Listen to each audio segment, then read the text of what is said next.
Hello. Welcome to another episode of Blocks to Bags. I'm your boy Bejay. I'm your boy Seb. I'm Aaliyah. I'm your guest, Georgia. Hi. And today's episode is all around the future of AI and how it's impacting creative careers. We're going to dive into Georgia's career as a broadcaster, tech woman, and just a super connector of so many interesting things. I've known Georgia's work for a very long time. She's actually played a role in helping us broadcast in one of our past businesses, the UK's first pop-up market run by teenagers. And it's been a joy reconnecting recently and seeing and understanding all of the tools that she's using to have an impact in this world today. Georgia, welcome to the show. Thank you so much for having me. What a lovely intro. So your career has been one that has had a lot of different layers. I was trying to introduce you to a few different people coming up to this episode. I introduced you as a journalist turned techie. I introduced you as a creator who is obsessed and knows everything about AI and breaks it down into simple layman terms. And then I've also introduced you as the journalist who's keen on robotics. You do a lot. You've won a lot. You've done some cool stuff. You've connected to a lot of people. How would you describe yourself in this current stage of your life? Oh, wow. Chin stroke, head scratch. Well, first of all, I am obsessed with technology, but I think it's impossible to know everything about AI. So first of all, I just want to caveat on that point, because at the moment I'm in this AI world and I'm researching and I'm talking about it all the time, and I feel like you can never stop learning. And that's why it's so exciting, but it can be frustrating. But just to pull back, I suppose if I had to introduce myself now, I'd say I'm an AI consultant. So I work with a lot of big tech companies thinking about how they can use AI right now and how to put a human touch into machines. I think a lot about the relationship between humans and machines. I do broadcasting journalism, and I'm just really excited about using tech as a starting point to talk about life and combine my two careers, which is broadcasting and technology. Nice. And Aaliyah, you have joined us and you've been killing us and helping us behind the scenes, figure out our formats, attending sessions that we've been building. Yeah. How would you describe you in this current phase and who you want to be? Well, we were actually discussing this earlier, and I was kind of saying, if we were to ask Georgia what she would advise her younger self, I guess I could kind of be that right now, because I'm at a phase where I'm at uni, kind of considering a career in journalism, kind of entered the business space as well. So yeah, I think our conversations today will be really valuable.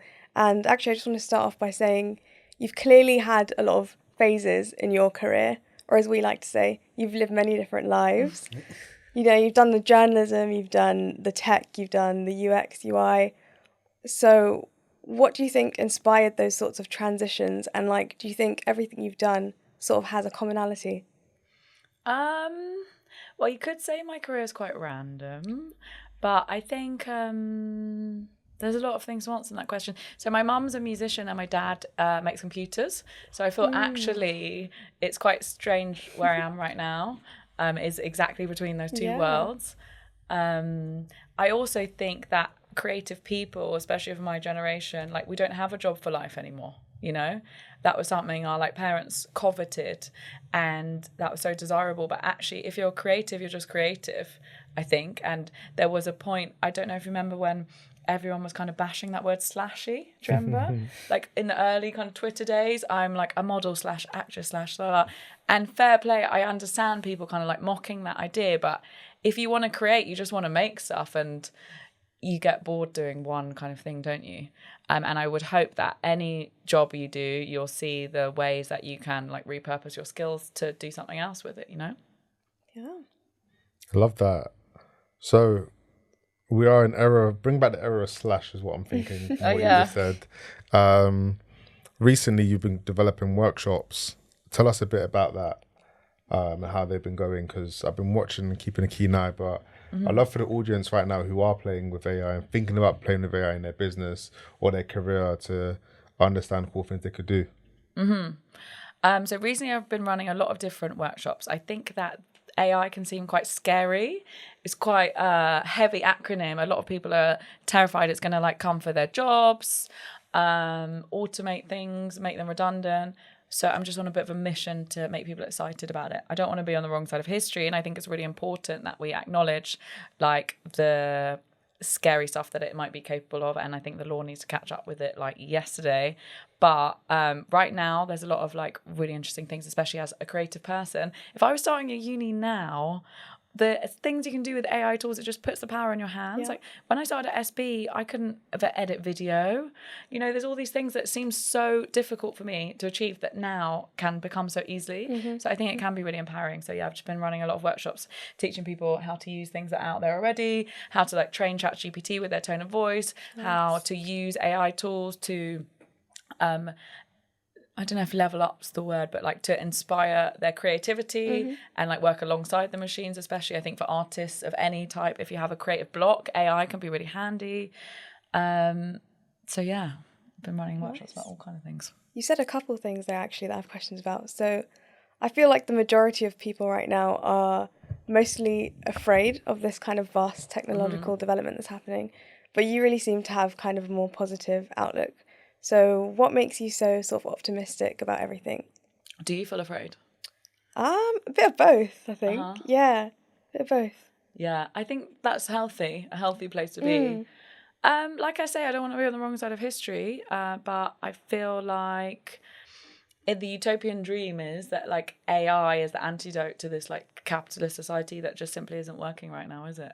Let's be real. Yeah. And how should young people like us sort of looking into careers in like the creative industries use AI and use this sort of technology to our advantage? Well, it depends what you want to do. Right. So why don't you give me an example of what you want to do? So journalism, let's say. Yeah. Well, I think that with journalism, well, let's see, because I think the age of just like reporting what has happened is changing rapidly. So I think it's about like having a bit more of an angle. Right. I think you could use a lot of AI tools to really, really help you with your research. I think AI is really good for like analysing massive data sets very, very quickly. I think it could really save you time. I think it could just help you with your prep, basically. So yeah, how has your sort of personal content creation changed with this sort of new digitalization of things? You know, is broadcast journalism changing? Is journalism dead? Are you sort of transitioning to this whole era of short form content? What does it look like for you? Whoa, okay, so that's like 3 or 4 questions in one. Which one to go for first? I think, is journalism dead? That's such a massive question. I'd say I really hope not. I feel like, you know, you're studying journalism. Obviously, it's kind of the whole point of journalism is to hold society to account. And I think it's really important. And I think if journalism was to die, that would be, it would be a real threat to our democracy. So I would hope not. Yeah. I think it's evolving in a lot of different ways. I think we're like kind of trying to surf through this like barrage of content, and it can get exhausting at times. So I think you have to be careful where you choose to get your media. I've definitely been thinking about my media diet and how that affects my mental health in a massive way. It's like I do want to know what's going on, but I don't want to be told what's going on all the time constantly when I haven't chosen to do that. When it comes to making my own content, I think it's just exciting of being empowered to have the tools to make stuff that I didn't have before. You know, I didn't have a DLSR. When I started at SB, I was the only one that didn't have a Mac because I couldn't afford one. And people used to comment and they used to say, why has Georgia got, because my dad was really into PCs as well. So that's what I grew up with, and he would make them. And they'd be like, why has Georgia got this like, was it Linux, tiny little like ThinkPad? Trapping at the bando. A ThinkPad, and I'd just be in the office next to everyone else on their Mac, and I'd be like, I was at uni. I was like, I can't afford this. Like, so you know, I think tech has changed, and now is so exciting in terms of you know, I can afford a Mac now, but wow, I can also afford the production style of. Maybe not a DLSR, but I can I don't have to have an editor because I can use AI to like do the first bit for me. I can record a podcast, run it through something like Descript and get it to transcribe it and then edit it. Yeah. You know, it's like really, it is empowering, and it's almost like the new wave of like when camera phones came out and people like Jamal started putting stuff on YouTube, you know, before having a video camera was really expensive. So. Yeah, no, I like what you said kind of about the whole, you know, I don't really think it's a dying industry, more of an evolving one. But like you said, I think misinformation has become a really big issue. So how do you sort of navigate yourself throughout that on social media? How do you sort of find a balanced perspective? How do I try and avoid fake news? Yes, essentially. Yeah. I talk to my dad about this all the time. He got me a subscription once to The Week, which I actually don't have time to read anymore because it's too much. But I feel like thinking about the sources where you get your journalism from is really important, and thinking about what kind of political views they have and choosing some kind of outlet that tries to be as neutral as possible is probably quite handy. Yeah, I think that's all I can do is try and consume content consciously. But I also think it's really important to listen to the other side of the argument. So I think whichever way you lean politically, I do try to listen to like thought leaders on the other side. That's right. Just so you know, because otherwise you get stuck in an echo chamber. And you think everyone, like we've seen with the elections and stuff, I was like floored just because everyone on like my side, do you know what I mean, was like one way, and I was like, oh, how is the world different? And I was like, oh, well, I must not be living in the world. And also, we're not rappers. Always like, I like to remind people like we're always in our own bubble. Our world is our own bubble. Oh yeah. And it's like, if you zoom out of your neighborhood, your town, your country, you're going to discover a lot of things. Exactly. What's it been like being someone who, like, as you said, your mum and dad were not journalists, essentially. What's it been like being someone who actually has gone out and been like, I'm going to go and do reporting around the world? And understanding, like, have you faced any language barriers? How do you prepare for your first international trip as a reporter? And have you got better? Like, what stuff that you do now when you're preparing to go do? Like, I went to Turkey recently, and you like gave me a great itinerary. Like, Beach, look at these things. I'm like, oh, lifesaver. I'm sure there's things you just know now naturally that you like. How does one prepare now? That things that you didn't do before. Well, that was by chance because I'd written a travel guide to Istanbul, where you were, which is a really random job. How do I prepare now? I think it depends what I'm doing, but I would say it's research. I think also my first job while I was at uni was on SB, and it was, it wasn't hard-hitting news. So it wasn't in a war zone or anything, but I did want to know everything about the thing I was talking about, which was grime music. I was a huge music fan. I was really into UK hip hop, but honestly, I wasn't a massive grime fan at the time. And I think that's why I was chosen for the role, because I could give that outside perspective. So I just felt, to me, I didn't ever want to be caught off guard. So I just research as much as possible, really to the nth degree. And that's still what I try and do if I can. That's nice. And I think that thing about research is such a key skill that people overlook nowadays, because there's a lot of problems and there's a lot of information that you can get from research. And I wanted to ask you around, when you research something, do you have a particular strategy? Like, do you go wide? So for me, for example, I usually go wide and then I go deep in terms of, all right, there's a specific topic or area that I want to know more about. Within that topic, there's obviously probably like some sub-disciplines, and getting to know around that, and then going deeper into the sub-discipline that I think is more interesting. Do you have any approaches or frameworks to research whenever you're researching a certain topic? Well, recently it's been by time.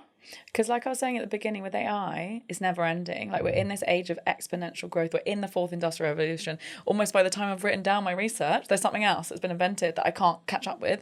And for me, it's been really frustrating because you can never stop. So now I have to set a time limit on it.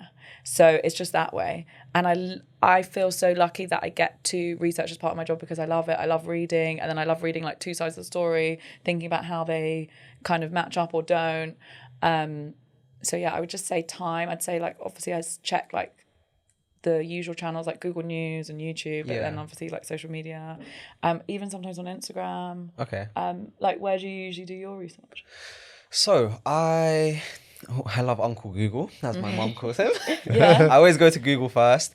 There's an episode we done not too long ago about TikTok being a fast-growing search engine and being able to find some interesting information on TikTok. So I also go onto TikTok and stuff like that nowadays. But for me, I like to just find loads of different articles as well. And I think I was having a discussion with my cousin who recently graduated with a PhD, and telling her the importance of peer-reviewed research, and how I feel very lucky that one of the main benefits that I feel that I got from going to university when I'm having this debate with my friends, like uni versus non-uni, is like, I got to have access to like peer-reviewed like research, and I'm like, for me, that's like cream of the crop, pinnacle type of information, isn't it? Like that's where all the smartest minds and like scientists they go publish it, and I find that it's unbiased a lot of the times. It's not really something that you can kind of,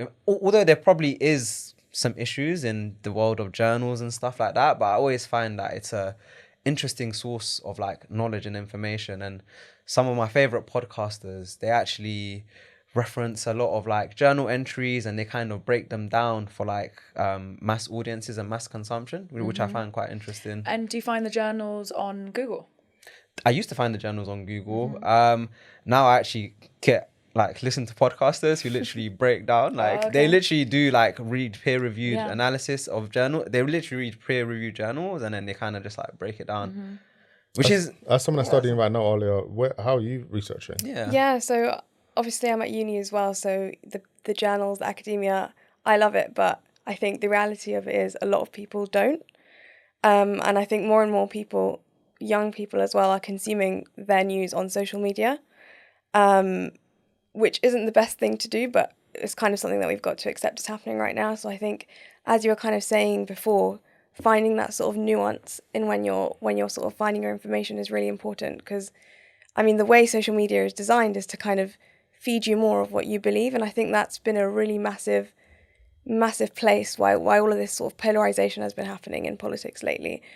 So I think it's okay to consume your news on social media, but you need to do it with an open mind, and you need to actively look for the opposite view, like you were saying that you do as well. Yeah, it's interesting what you're saying about the death of journalism, because I was reading about this girl who just reads out the New York Times on TikTok and then gives her opinion. And actually TikTok could be responsible for like the rebirth or the survival of traditional news outlets. And I think the New York Times has bought her in now. She's literally like a journalism influencer, which is like a whole mad thing. Yeah. I mean, creators are journalists. That's how I see it. Yeah. Because creators ultimately telling stories. Yeah. They have the power to tell people with their audience, oh, this thing has happened. Whether it's true or not true, people will believe.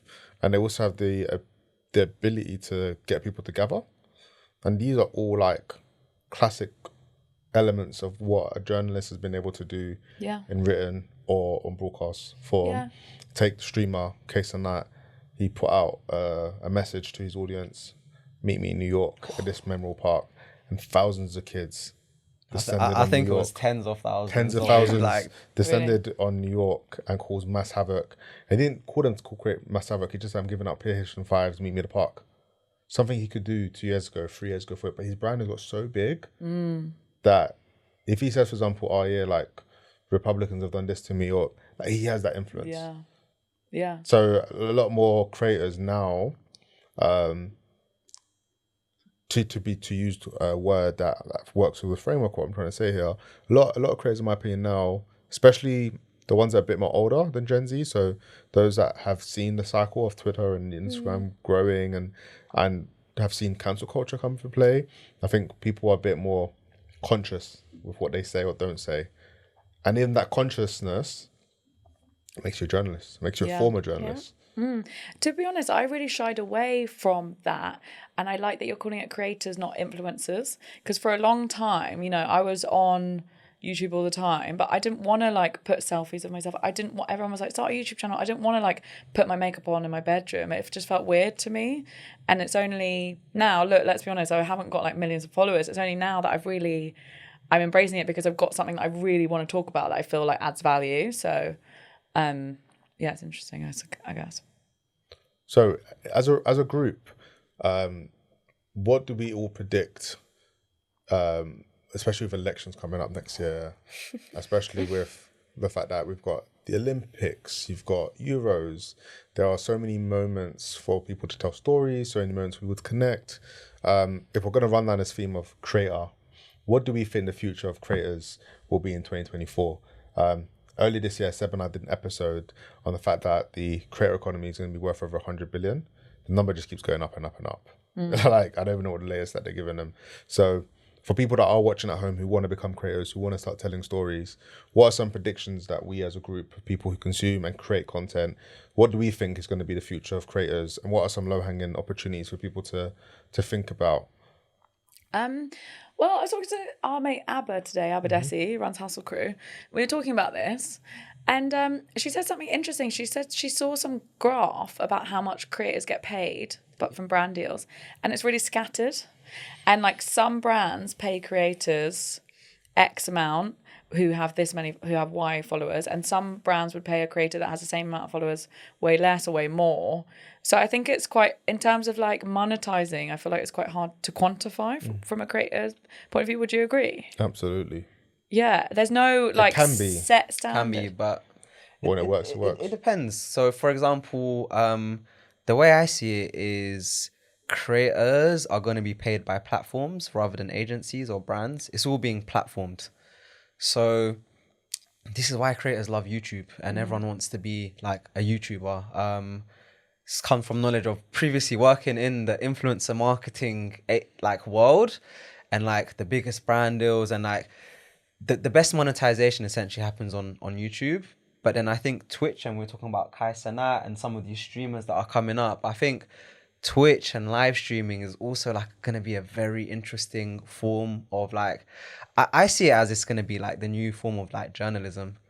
I wouldn't be surprised if we see live streamers outside in like, I don't know if they're going to be in war zones and stuff like that, but it could be crazy. It could be interesting. It could be. But how are they getting paid then? They essentially get paid from like, number one, like subscriptions, Oh, okay. and then number two, there's like tips, donations, that kind of thing. And it's a thing where like if 1 million people are locked in and like even 100,000 people give you like a $1 tip or something like that. Okay, got it. Yeah. With the economies of scale, and you have like a mass audience, then it starts to make like a bit more sense. So it's kind of like a Substack. Yeah. Patreon, but there are some like it, fandoms, and he's just talking about just what's it called? Twitch. Yeah, Twitch. But it's also happening on YouTube subscription. So football fan channels are really good examples of like revenue generating for creators. You don't even need to be super big. You just need to be niche and be knowledgeable. So going deep, as Seb said. So there's a couple Man United channels. I see Tottenham channels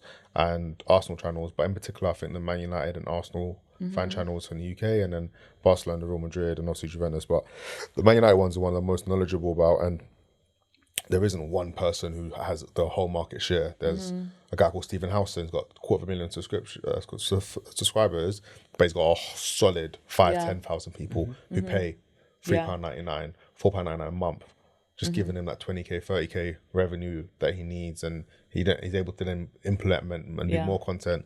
Same with like 5 other people just like him who are between 100k followers to 500k followers. As a creator though, another conversation I was having was you don't want to be reliant on the platform, because what if like YouTube or Twitch or Substack suddenly change their model and then you're like beholden, to that paycheck. So I guess it's about like double. If I had to predict, and I'm not the expert, I'm just out here experimenting. Just things that we're seeing, like double downing on your niche and like really making sure that your audience will follow you wherever you go, because otherwise, if Instagram suddenly changed their algorithm or what have you, then you're not, then you're not gonna, your livelihood is gonna be affected. Even we've seen that loads. Like my friend was making something on Etsy and took a break for a couple of days, and she went down on the algorithm. It's like it's real. In like loads of different industries. Yeah. Aaliyah, what do you see as predictions for creators next year? Like I was saying before, I think it's really a double-edged sword. Like, I think it's amazing that this is like a kind of new way to kind of become a creator so easily. And I think it's really good because it's allowing a lot of communities to kind of get that sort of recognition online that they weren't before. So I think in terms of like representing, different kinds of communities that weren't previously being represented in journalism, it's been amazing. But then at the same time, I do think this sort of polarization is increasing, which can be quite dangerous for politics. So in terms of politics and news, I'd say I'm quite pessimistic about that. but in terms of, I see live streams going up. I see the rise of short form now, shorts, TikToks, all of that sort of prevailing even more, which, has its downs and ups. Love that. You transitioned careers, something that others who came out and broke out at a similar time to you didn't do. Like they kind of did YouTube channel hosts, either being on a bigger platform, being by themselves, stuff like we're doing here. We're our own channel, people coming hosting with us. So obviously you were like on a really big grand music platform, and then that led to you being booked to do live performance, like hosting at different festivals, different events. You popped up different places. You got to the pinnacle of like being on radio, which people want. You done maybe some TV slots, and then you just go into tech. But others have stayed in and they've gone and been like the BBC for 10 years or 5 years and gone and done ITV, whatever. What was the things that gave you confidence to make that switch? So you touched on the fact that, I think we were actually in dinner when we were talking about it, but like the call you got, burp, burp, and you had to drop it down, but like... That was exactly how it sounded. but like it's a big call to like someone's going to pay you money telling you you have to stop this thing that you've been doing for so long, or did you already have an inkling that I want to try other things? So how it started was I was a broadcaster, I was making my own shows, I was writing, I was presenting, but I needed something consistent, to be honest. Like it's hard to make money as a freelancer.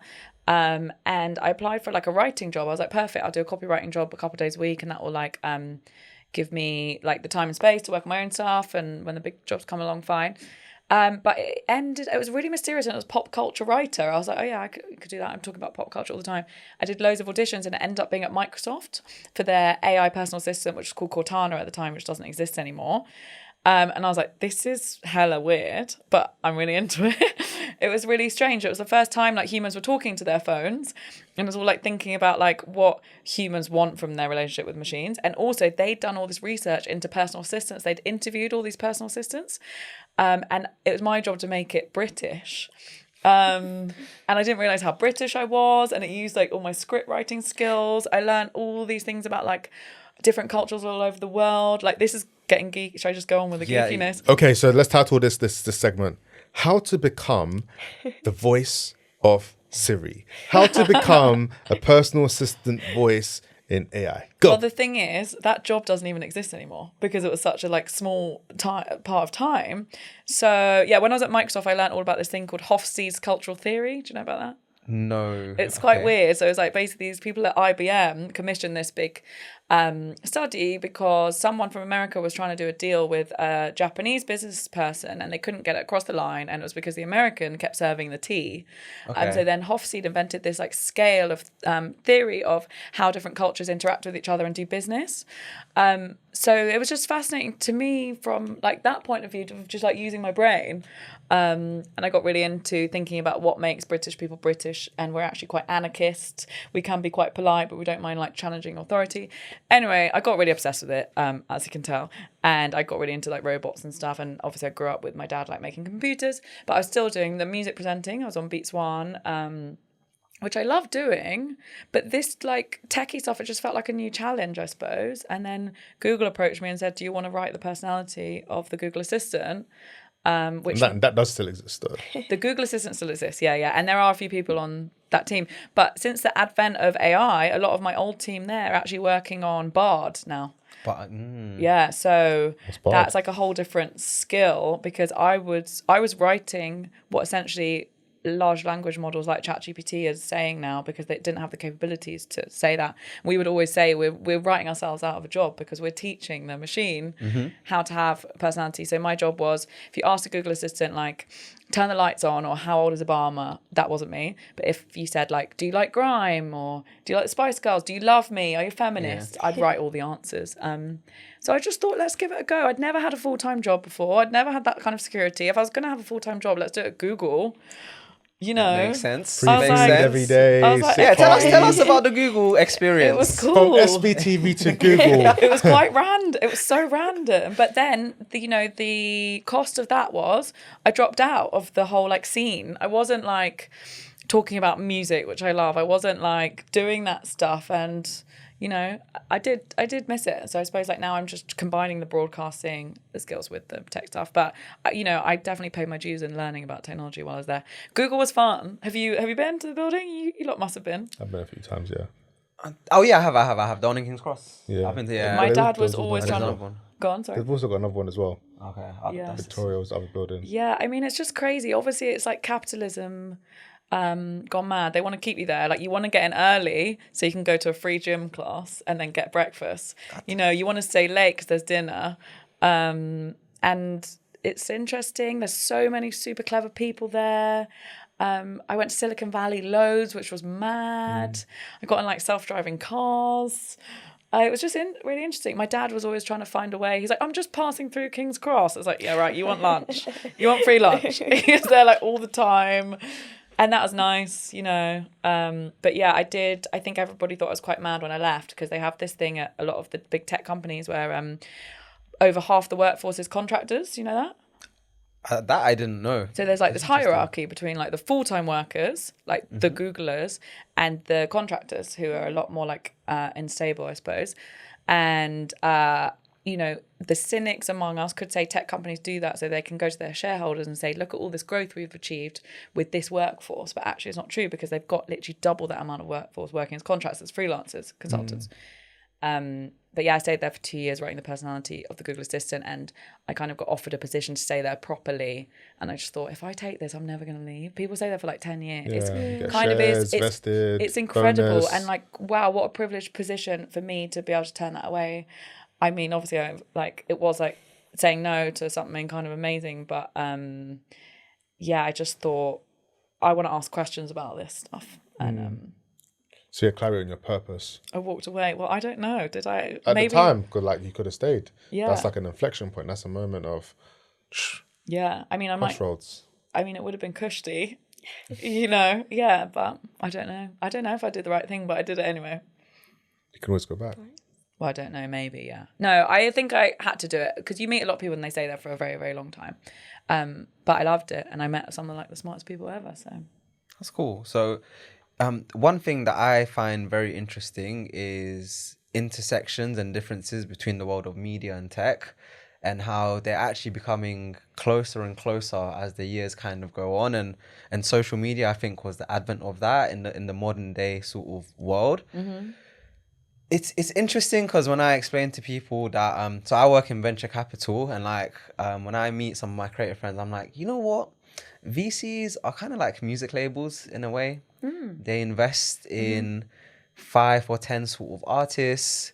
You don't know who's going to be the standout artist, but whoever is like the breakout out of the cohort, you tend to invest most or a lot of the resources in them, and making sure like they propel. And the same with business. It's the same with venture capital. It's the same with They business invest in and a venture bunch of capital. startups. They have £100 million fund. But you spread your bets. you spread your bets essentially, but there's always going to be 1 or 2 winners that you kind of focus on. Very unhealthy. I don't agree with that way. Yeah, I don't agree with it either. And I'm sure a lot of startups and artists who have been like treated really badly by labels don't agree. But like, do you see any other like similarities or differences between like the two worlds, or any insights that you've got, because you've been involved in both quite deeply? Between the two worlds of music and technology. Yeah. Well, what you said just really reminded me. I did a panel about music and AI last night, and in my research I found this AI that apparently can predict if a song's going to be a hit or not, and it does it by connecting to your heartbeat while you're listening to it. And if you're showing like excitement, then it says that song's more likely to be a hit. And I wonder if the same could apply, if there's any kind of AIs that you could use to like scan through businesses. And actually, wasn't there that startup incubator that used AI to come up with loads of business ideas? And then actually, not only did they get picked by the panel to get investment, they also made more money. Wow. Yeah. Never heard of that. That's quite interesting. Yeah. We do use some machine learning type stuff in our VC fund to surface what companies we predict will do better than other companies, and it just crunches a large amount of data. Yeah. But it's interesting how they're both sort of, I don't know, is tech eating the world? Yeah, I mean, it's worrying because sometimes things need room to grow as well. And it's like, I'm sure there's loads of, the first song you write isn't going to be the best one. I'm sure like David Bowie's first song. Yeah, the first trainer you make won't be the best trainer.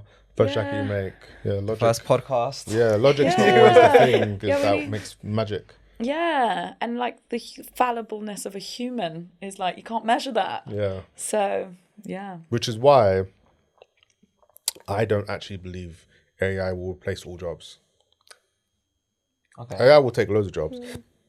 AI will reduce a lot of jobs, but it also will create so many more opportunity jobs and pathways. And maybe where the global ecosystem and the global conversation around AI replacing job is not even the question. Because maybe it's not about jobs. This might be about equity. It might be about IP. There's a bigger conversation at play than just the job. All right. Because life is not a job. It's not. Your life is your art. Art is life. Yeah, also the joke is if AI is not gonna take all of our jobs because none of us know what we really want, and we have to be like, as humans, we have to get really good at asking very specifically for things, and at the moment we kind of struggle with that. So That's, talking about AI and jobs as well and creativity, the writers' strike in Hollywood, and like the main reason why they were going on strike and the whole thing about IP is that what happens when AI starts to write like these movie scripts, and who's gonna even own that sort of intellectual property and things like that. It's just crazy to think this is like the world that we live in right now, and it was not like this 2 years ago. Well, I'd be pissed off. Like, I can train ChatGPT on my tone of voice, and it's really handy when I'm writing like newsletters and things. But it's also quite spooky when it spits out something that does really sound like me. And yeah, I'd be really pissed off if I was a Hollywood screenwriter and they were trying to pay me one day rate and then using my data to like write more stuff. So I just think good for them. Yeah, and like you said before, some of the jobs that you did don't even exist anymore. So kind of moving away, how do you sort of stay current and on topic with all the trends and things that are happening in your job? I think I have to accept that it's impossible to know everything right now. Like, I think like we really are in the fourth industrial revolution. I did this event the other day where I gave the example of like the printing press, how that completely changed how like newspapers were made, and then the iPhone changed how we communicate and things. And then now we've got generative AI, but that is actually happening so much quicker than the other two. Like, and then I showed this example, I don't know if you've seen like the advancements in Midjourney just in the last year. So like a year ago it was spurting out like really terrible weird stuff, and now it's basically photorealistic and perfect. And I think when we are in a world that's like operating at that pace, you just have to accept that you can't be on top of every single thing, and just you need to find the things that excite you and go deep on them basically. Yeah, and this is like, I feel like your sort of pathway has given you a really unique perspective. So how do you feel like your background in sort of music and broadcast has sort of shaped now your sort of perspective of technology? Well, I just really like asking questions. I've always got in trouble for like asking too many questions. I think I just like meeting all different kinds of people.